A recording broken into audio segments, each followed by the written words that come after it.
Bonjour à tous. Aujourd'hui, nous allons voir les leviers que l'État peut actionner pour ponctionner l'épargne des Français. Alors, les impôts, la CSG, on connaît. La loi Sapin 2, beaucoup de gens ne le saisissent pas, mais je pense que si les gens connaissaient la loi Sapin 2, il y aurait plus grand monde sur les assurances vie. Donc, tout ça, on connaît. Mais ce que vous ignorez, c'est que d'autres mécanismes existent déjà dans le droit français ou européen, prêts à être activés en cas de crise financière ou de dette. Des leviers légaux, votés, parfois discrets, mais pas encore utilisés. Et voici les plus explosifs. Le premier levier est l'emprunt forcé national. C'est un mécanisme aujourd'hui dormant, mais totalement légal. Concrètement, l'État peut obliger les contribuables à prêter une partie de leur argent à un taux qu'il fixe lui-même. Et ce prêt est recouvré comme un impôt. Cette possibilité figure dans l'article 34 de la Constitution qui autorise la loi des finances à créer ce type de contribution. Ce n'est pas une intervention moderne. La France l'a déjà fait en 1916, en 1940, en 83, à chaque fois en période de crise, de guerre ou de déficit majeur. Dans sa version contemporaine, on parle d'un emprunt de solidarité nationale, présenté comme temporaire. Il pourrait prendre la forme d'un prêt automatique de 1 à 3% sur le patrimoine financier des ménages aisés, en échange de bons d'État remboursables plus tard, souvent à taux nul ou symbolique. En clair, c'est une ponction immédiate de trésorerie pour l'État, habillée en solidarité nationale, mais qui revient à monétiser votre épargne sur le long terme. Le second levier, c'est la nationalisation partielle des fonds d'épargne. C'est un scénario dont personne ne parle, mais il est juridiquement possible à tout moment par simple loi ou même un décret. Le principe est simple. L'État pourrait convertir une partie de l'épargne réglementée, donc les livrets A, le LEP, etc., les obligations d'État, euh, et la base légale existe déjà. C'est l'article L518-25 du Code monétaire et financier. Je vous passe tous les différents détails que vous pourrez retrouver si vous le souhaitez. Autrement dit, ces sommes ne sont pas vraiment votre argent, ce sont des ressources publiques que l'État peut rediriger à sa guise. D'ailleurs, cela a déjà été fait indirectement en 2020. Près de 60% des encours du livret A ont été utilisés pour financer des HLM et le plan de relance post-Covid, comme le mentionne le rapport annuel de la Caisse des dépôts. Le scénario dormant serait donc une extension de cette logique. En cas de blocage du marché obligataire, l'État pourrait convertir une partie des 540 milliards d'euros d'épargne réglementée en titre de dette publique. Ce serait une nationalisation douce, progressive et totalement légale de l'épargne populaire française. La Cour des comptes et le Sénat l'ont déjà évoqué en 2023 dans leur rapport sur l'avenir de l'épargne réglementée. Rien n'a été déclenché, mais tout est prêt. Le troisième levier, c'est la taxation exceptionnelle du patrimoine financier. Officiellement, ce n'existe pas encore, mais selon plusieurs notes internes de Bercy, elle est préparée depuis 2021. Le principe est simple et redoutablement efficace pour remplir les caisses de l'État. Un impôt exceptionnel prélevé en une seule fois sur le capital liquide, c'est-à-dire des placements financiers, les comptes titres, les assurances vie, mais hors résidence principale. Le taux envisagé varierait de 1 à 2% sur le patrimoine financier net supérieur à 500 000 euros. L'objectif officiel est de financer la transition écologique et de réduire la dette, selon le document interne du ministère intitulé Green Tax Shift, daté de 2022. D'un point de vue juridique, rien ne s'y oppose. Le Conseil constitutionnel a déjà validé ce type de mesure à condition qu'elle soit exceptionnelle, temporaire et proportionnée. Il y a des précédents, l'impôt sur la fortune de 1982, mais aussi la contribution exceptionnelle sur les hauts revenus de 2012, ou encore plus récemment la taxe Covid appliquée sur les grandes fortunes en Italie et en Espagne. En résumé, cette taxe exceptionnelle n'est pas encore en vigueur, mais elle est prête d'être dégainée. Si la dette publique devenait incontrôlable, et c'est déjà le cas, ou si les taux continuaient à grimper, ce serait sans doute l'un des premiers outils que l'État activerait. Le quatrième levier serait la future loi Sapin 3, après la loi Sapin 2. Pour l'instant, ce n'est qu'un projet doctrinal, mais il figure déjà dans plusieurs documents de la Banque de France et du Haut Conseil de stabilité financière. Le principe, c'est d'étendre les pouvoirs de la loi Sapin 2, qui permet déjà de bloquer temporairement les retraits des assurances vie et de produits financiers, mais de manière illimitée, temporaire de manière illimitée. Dans les scénarios évoqués par la Banque de France en 2023, la mesure s'appliquerait aux fonds d'investissement collectif comme l'OPC VM, les SCPI ou encore les PEA. Mais en réalité, cela reviendrait à étendre le gel légal instauré par la loi Sapin 2 à l'ensemble de l'épargne collective. Autrement dit, en cas de crise, l'État pourrait verrouiller temporairement votre assurance vie, votre PEA, vos SCPI et même vos fonds boursiers. Rien n'est encore voté, mais le rapport de stabilité financière 2023 de la Banque de France et une note confidentielle du Haut Conseil de stabilité financière transmise à la Commission des finances en mars 2024 confirment que cette piste est déjà sur la table. Ce ne serait pas une exception, ce serait une généralisation du contrôle des retraits en cas de crise. Le cinquième volet, c'est une contribution exceptionnelle sur les dépôts bancaires supérieurs à 100 000 euros.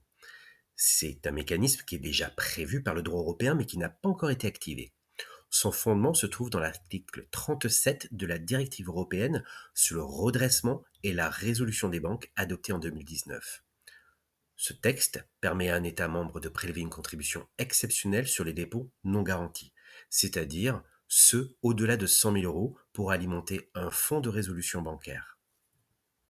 L'idée a même été discutée par l'Eurogroupe en 2021 dans le contexte de l'après-Covid, quand la dette publique atteignait des niveaux historiques. Officiellement, cette mesure serait exceptionnelle et temporaire. En réalité, elle reviendrait à un mini buy-in généralisé, soit une ponction préventive sur les gros comptes, habillée d'un discours de stabilité financière et de solidarité européenne. Les bases juridiques sont déjà prêtes, les institutions savent comment le faire, il ne manque qu'un élément, une crise suffisamment grave pour justifier son déclenchement. Le sixième levier, c'est l'épargne verte obligatoire. Ce projet est encore en préparation au niveau européen, mais il avance très vite sous le nom de taxomanie verte. Étrange comme nom. Le principe est simple, imposer un quota minimum d'investissement durable dans chaque produit d'épargne à moyen ou long terme. En clair, quand vous placerez votre argent demain dans une assurance vie, un fonds ou un placement d'épargne, une partie, entre 10 et 20%, devra obligatoirement financer des projets dits verts, qu'il s'agisse d'infrastructures, d'énergie renouvelable ou de transition écologique. En clair, une part de votre épargne sera fléchée automatiquement vers la dette publique verte, vers des projets labellisés, souvent gérés par l'État. On est mal barré. Ce n'est donc pas une taxe, mais une forme de contrainte financière déguisée au nom du climat des stabilités. De vous à moi, il y a des chances que ça parte ailleurs que dans le deal vert, qu'on soit bien d'accord. Ce mécanisme figure déjà dans le plan France Transition 2030 et dans les travaux européens sur la toxomanie durable. En somme, demain, investir vert ne sera plus un choix, ce sera une obligation réglementaire. Bon, là, je vais être un petit peu taquin. En numéro 7, le levier, c'est l'indexation négative du livret A, qui est déjà en cours. Le livret A est toujours le rendement, toujours sous l'inflation réelle, ce qui revient à une taxe silencieuse sur votre épargne. Le taux est administré par l'État et chaque fois qu'il est gelé ou dérogé, c'est une façon indirecte mais légale de financer la dette publique sur le dos des épargnants. Un exemple, résultat cumulé sur 10 ans. Alors, chiffre de l'INSEE, hein, la moyenne de l'inflation entre 2015 et 2025 est environ 2% par an. Le rendement du livret A était de environ 1,1% par an. Cela représente un écart moyen de 0,9 points par an sur 10 ans. En cumulé, un épargnant a perdu environ 9% de son pouvoir d'achat réel sur le capital placé sur son livret A. C'est un placement à perte systématique. Alors, huitième et dernier levier, et pas je dirais le plus tendre, c'est l'intégration des comptes titres dans la fiscalité en temps réel. Pour l'instant, ce n'est qu'une proposition technique, mais elle figure déjà dans le livre blanc Fiscalité 4.0 publié par la Direction générale des finances publiques en 2024. Le principe, taxer automatiquement les plus-values latentes, c'est-à-dire les gains boursiers non encore réalisés directement via les banques, même si vous n'avez rien vendu. L'objectif affiché par Bercy est la modernisation de la fiscalité numérique et équitable, une mise à jour en temps réel des revenus du capital intégrée à la déclaration automatique. Concrètement, chaque fin d'année, la valeur de votre portefeuille au 31 décembre sera transmise à l'administration et l'impôt calculé sur la plus-value latente, même si vous conservez vos titres. C'est un changement complètement fou. On passerait d'une fiscalité sur les gains réalisés à une fiscalité sur les gains potentiels. Alors, ce système à destination du particulier a déjà été testé aux États-Unis en 2022 sous le nom de Unrealized Gain Tax, avant d'être suspendu face à la contestation évidente des investisseurs. En France, cette idée reste au stade d'étude, mais elle s'inscrit dans une logique claire: automatiser la collecte de l'impôt, supprimer les délais et transformer le marché boursier en source permanente de recettes fiscales. Le neuvième et dernier volet, qui n'est pas des moindres, c'est la monnaie numérique de la Banque centrale européenne, aussi appelée l'euro digital, l'euro numérique. C'est une version 100% numérique de la monnaie, émise directement par la Banque centrale européenne et stockée sur un portefeuille officiel.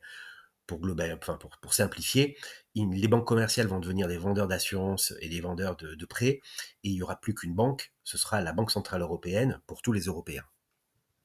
Le projet est actuellement en phase pilote, lancé par la BCE en 2025, mais il n'est pas encore déployé auprès du grand public. Cela interviendra logiquement des dernières infos qui sont sorties en 2028. En apparence, l'objectif est de moderniser les paiements, de réduire la dépendance aux banques commerciales.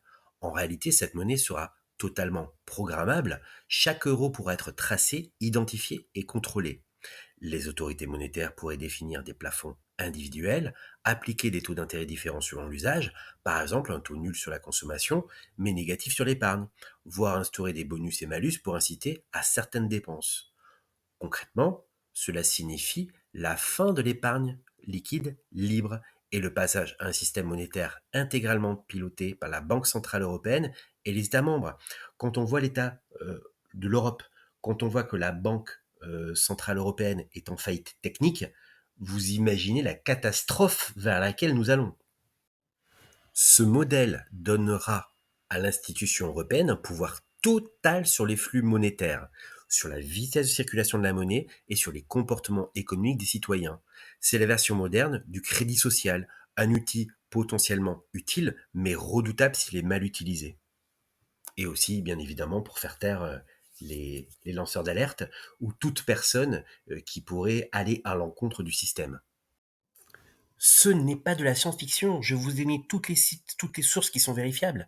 Tous ces outils existent déjà dans le droit français et européen, mais également dans les tiroirs de Bercy, du ministère des Finances. En cas de crise financière ou de crise de la dette comme nous avons en ce moment, ils seront présentés comme des mesures de solidarité nationale. Et juridiquement, c'est déjà prêt. Merci d'avoir suivi cette analyse jusqu'au bout. Si vous êtes toujours là, j'espère en tout cas qu'elle vous a plu. Le jour où la dette ne pourra plus être refinancée, ces outils seront présentés comme des mesures temporaires ou de solidarité nationale. Alors surtout informez-vous, vous avez beaucoup d'économistes, hein, Marc Toiti, Charles Gave, Olivier Delamarche, plein de gens qui ont prévenu déjà il y a 10 ans de la situation dans laquelle on est, donc ce sont des vrais économistes de métier, et tous ils vous le disent, hein, de débancariser, sortir de l'euro, enfin, je ne vais pas parler en leur nom, il suffit d'aller voir en tout cas leurs analyses. Euh, Partagez, diversifiez votre épargne et gardez l'œil ouvert. À très très bientôt sur la chaîne.